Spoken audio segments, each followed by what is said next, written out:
మా కేఆర్ కథల ఖజానా శ్రోతలకి స్వాగతం అండి.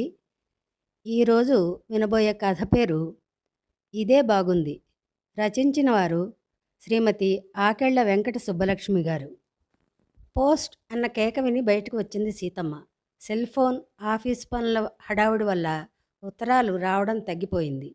ఎప్పుడైనా ఫోన్ చేసినా పిల్లలు తనని అడిగి సెల్ ఫోన్ తనకిచ్చే లోపలే వీళ్ళు, అమ్మ ఎక్కడో ఉంది, నేను చెప్తాంలే నువ్వు ఫోన్ చేశావని అనడమో, లేక అమ్మకి సరిగ్గా సెల్ ఫోన్లో మాట్లాడడం రాదు, చాలా డబ్బు అవుతుంది, ఖాళీగా ఉన్నప్పుడు ఉత్తరం రాయి అనడమో చేసి పెట్టేస్తారు. ఒక్కోసారి వీళ్ళు అనదలుచుకున్నది అవతల వాళ్లే అంటుంటారు. ఎవరికైనా నేర్పితేనూ నేర్చుకుంటేనూ కదా వస్తుంది, తనకైనా వాళ్ళకైనా. పుడుతూనే ఎవరు పండితులు కారు కదా. ఏదైలా ఉన్నా ఉత్తరం అనగానే ప్రాణం లేచి వస్తుంది. ఫోనులా మధ్యవర్తులు ఉండరు. కార్డు తనకే రాశాడు రెండో కొడుకు. అమ్మా, నీ కోడలు గర్భవతి కావున ఆఫీసులో ఇంట్లో చేసుకోవడం కష్టం కావడం వలన నువ్వు అన్నయ్యకి చెప్పి వెంటనే రావలసినది. నిజానికి బెడ్ రెస్ట్ తీసుకోమన్నా తీసుకోవడం లేదు. పాపం ఆఫీస్కి వెళుతూనే ఉంది. అందువల్ల ఉత్తరం అందిన వెంటనే బయలుదేరి రాగలవు. ఇట్లు సుందరం. ఉత్తరం చదివి నిట్టూర్చింది సీతమ్మ. కాబట్టి కావున ఇలాగే తప్ప ప్రేమగా పిలిచేది ఎవరూ లేరు. అవసరానికి మనిషి కావాల్సినప్పుడు మాత్రం అమ్మ గుర్తుకు వస్తుంది. ఉత్తరం చూసి వీళ్ళు ఏమి ఎగురుతారో అనుకున్నట్లే కోడలు ఉత్తరం చూసి మూతి తిప్పింది. బెడ్ రెస్ట్ తీసుకోమంటే తీసుకోవచ్చుగా, ఎవరొద్దన్నారు? ఆఫీసు మానేస్తే జీతం రాదని భయం, అది కావాలి. మేం బ్రతకడంలా ఒకటే జీతంతో అంది. పెద్ద కొడుకు కూడా చిరాకు పడ్డాడు. ఇది మొదటిదే కదమ్మా వాళ్ళకి, మనకేమి సంబంధం? వాళ్ళు ఉన్నారుగా, అవసరమైనప్పుడు పంపాలి. మేమందరం వదిలి ఉండడం లేదా? పుట్టింటికి పంపమను, నీకు మాత్రం ఓపిక ఎక్కడుంది అన్నాడు. అసలే షుగరు బీపీతోటి వీక్ అయిపోయారు పాపం. ఇప్పుడు బెడ్ రెస్టు, తర్వాత చంటిపిల్ల. సెంటర్లో చేర్చాలంటే కనీసం ఏడాది రావాలి. అప్పుడైనా చేరిస్తే, లేదంటే ఈవిడున్నారని చేర్చరో కూడా. జాలి కురిపించింది పెద్ద కోడలు.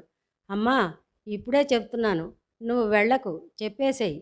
అంతగా అయితే పురిటి 10 రోజులు వెళ్ళొచ్చులే అన్నాడు ఫైనల్ చేస్తున్నట్లు లేచి వెళుతూ. వెనకాలే కోడలు వెళ్ళింది. నిట్టూర్చింది సీతమ్మ. ఎవరి స్వార్థం వారిది. కూతురు పెళ్ళిడికొచ్చింది. భార్యకి పూజలు, ఆశ్రమాలు, స్వామీజీలు అంటూ వ్యాపకాలు ఎక్కువ. పని ఎక్కువ లేకపోయినా ఇంటికి పెళ్ళిడికొచ్చిన కూతురికి కాపలా కావాలి. రోజులు బాలేవు, అందుకే ఇద్దరూ తన మీద ప్రేమ కురిపిస్తున్నారు. కానీ చిన్న కొడుకు ఊరుకోడే. ఏం వాడికి చేయలా? వాడి పిల్లలు చిన్నప్పుడు చేయలేదా? నా దగ్గరికి వచ్చేటప్పటికి ఇలా అంటున్నాడు. వాళ్ళ ఆవిడ ఇంట్లోనే ఉన్నా నువ్వు సాయం చేశావు, ఆవిడే కోడలా, మా ఆవిడ కాదా అని 100 చదువుతాడు. ఇక కోడలు సరే సరి, పుట్టింటి వారే చేయాలని రూలుందా? ఎవరికి వీలైతే వాళ్ళు చేయవచ్చు. పూర్వం ఉంటే చాలామంది పిల్లలు ఉండేవారు కాబట్టి ఇద్దరు తర్వాత అత్తింటి వారు చూసేవారు. ఇప్పుడు కనేదే ఒకరినో ఇద్దరినో. అయితే వాళ్ళ వారసులకు వాళ్ళు చేసేదేముంది? అయినా మా అమ్మ పెద్దదే, ఇప్పటికీ సంసార బాధ్యత ఉంది. మీరైతే ఖాళీయే కదా, ఎక్కడుంటే ఏం, ఈయన కొడుకేగా అని తన లా పాయింట్ తను తీస్తుంది. పేరుకే ఖాళీ, అసలు ఖాళీ మాత్రం సున్నా. భర్త ఉంటే ఏదో ఇల్లు బాధ్యత అని వంక పెట్టవచ్చు. కానీ ఇప్పుడో ఎవరు పిలిచినా వెళ్ళాలి, చాకరీ చేయాలి, తప్పదు. పెద్ద కొడుకు అన్నట్లు నిజంగానే ఒంట్లో ఏం బాగుండటం లేదు. పైనుంచి అందరూ పని చేయించుకుంటూ దెప్పి పొడుస్తారు. తమాషా ఏమిటంటే వాళ్లల్లో ఎవరు ఎవరిని ఎదురుకుండా అనుకోరు, ప్రేమలు చూపించుకుంటారు, తనని పావును చేస్తారు. ఇప్పుడు కూడా వాడు అన్నకి స్వయంగా రాయలేదు, తనకి రాశాడు. ఒప్పించడం, వెళ్ళడం, లేదా వెళ్ళినా వెళ్ళకపోయినా అటో ఇటో మూతి వీర్పులు, సాధింపులు, కోపాలు భరించడం అన్నీ తన బాధ్యతలే. 2 మగపిల్లలు, 2 ఆడపిల్లలు. కోడలు అలా చెప్తుంది కానీ పూర్వం ఆచారంగా వియ్యాలవారు సాయం కావాలా అని మాట వరసకైనా అడగలేదు. మీ బాధ్యత అన్నట్లు ఊరుకోవడమే కాక 7వ నెల నుంచి 3వ నెల వరకు తన కీళ్ల నొప్పులతో బాధపడుతున్నా తన వద్దే వదిలేశారు. పెద్ద కొడుకు పెద్ద కూతురి కూడా తనే చేసింది.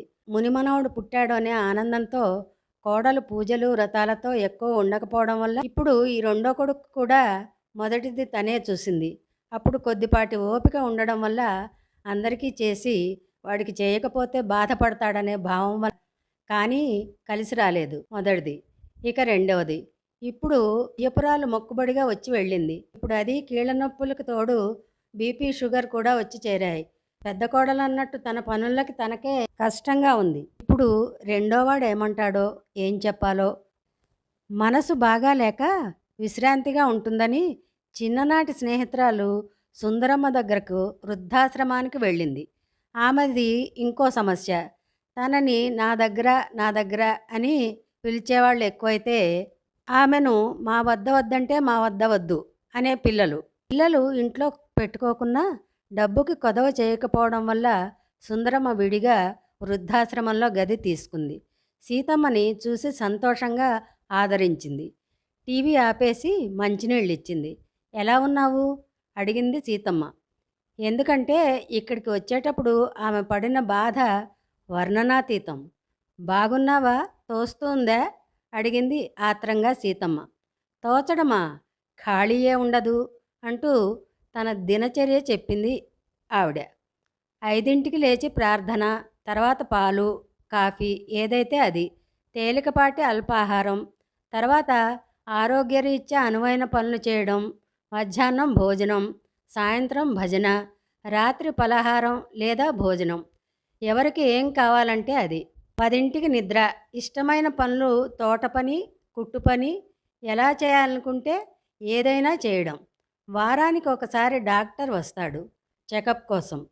అందులో వారు అందరూ ఒకే బాటలో ఒకే వయసులో ఉన్నవాళ్లే కాబట్టి ఒకరి బాధలు ఒకరికి సులభంగా అర్థమవుతాయి. అక్కడి వారికి అక్కడి వాళ్లే స్నేహితులు, ఆత్మబంధువులు. ఒకరికి ఏదైనా అయితే ఇంకొకరు సాయం చేస్తారు, అవసరమైన సేవలు కూడా అందిస్తారు. ఒకే కుటుంబంలో ఉన్నారక్కడ. మా అబ్బాయి చేర్చినప్పుడు భయపడ్డాను, కానీ మూతి విరుపులు, దెప్పి పొడుపులు, చాకరీ లేకుండా ఇదే బాగుందే. ఒకవేళ చేసిన పుణ్యం పురుషార్థం, కృతజ్ఞత దక్కుతాయి అంది సుందరమ్మ. వదినా, వార్డెన్ పిలుస్తోంది అంటూ వచ్చింది ఇంకొక ఆశ్రమవాసి దుర్గమ్మ. వస్తాను, చాలాసేపైంది వచ్చి అంటూ లేచింది సీతమ్మ. రాత్రంతా దీర్ఘంగా ఆలోచించి ఒక నిర్ణయానికి వచ్చింది సీతమ్మ. అబ్బాయి, నన్ను వృద్ధాశ్రమంలో చేర్చరా అంది సీతమ్మ. ఎందుకమ్మా, నీకెందుకు కర్మ? 2 కొడుకులు 2 కూతుళ్ళు ఉన్నారు. పిల్లలు చూడని వాళ్ళకి వృద్ధాశ్రమాలు అవసరం, నీకెందుకు అన్నాడు ఆశ్చర్యంగా.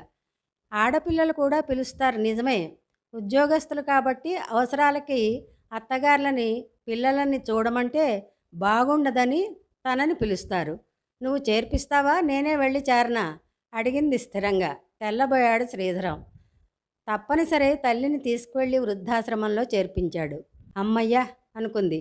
13 ఏళ్లకే పెళ్ళైతే మొదలైన చాకరీ పెద్ద కోడలుగా మరుదులు, ఆడబొడుచు లక్ష్మి, తర్వాత పిల్లలకి, పిల్లల పిల్లలకి కూడా అయింది. తనకేమో కీళ్ల నొప్పులు, వాళ్ల వెంట పరిగెత్తగలదా? ఇంకా చేయాలంటే తన వల్ల అవుతుందా? తన వెనక ఎన్ని విమర్శలు వస్తాయో తెలుసు. అందరూ పిల్లలు చూడక వృద్ధాశ్రమంలో చేరితే తను అందరూ రమ్మంటున్నా తను వెళ్ళిందని, పని చేయాలంటే భయమని అంటూ ఏదో రకరకాల పుకార్లు పుట్టిస్తారు. కానీ తనకెప్పుడు విశ్రాంతి అని ఆలోచించరు. ఏమిటి ఆలోచిస్తున్నావు? ఇక చివరి దశకు వచ్చాం. ఇక బంధాలు బాధలు గురించి ఆలోచించకు. ఏదేమైనా నువ్వు రావడం చాలా ఆనందంగా ఉంది సీత అంటూ చేయి పట్టుకుంది ఆప్యాయంగా సుందరమ్మ. ఇద్దరిది ఒకే గది. ఆమె పిలుపుతో గతకాలపు జ్ఞాపకాలు వైభవం గుర్తురాగా సీతమ్మకి మొహం మీద చిన్న చిరునవ్వు మెదిలింది. ఒకవేళ అందరికీ ఇన్ని సమస్యలు ఇలా అనిపించకనూ పోవచ్చు. ఎందుకంటే అన్ని సమస్యల పరిష్కారం ఒకటే కాదు కదా. కానీ తనకి మాత్రం ఇదే బాగుంది అనుకుంది సీతమ్మ.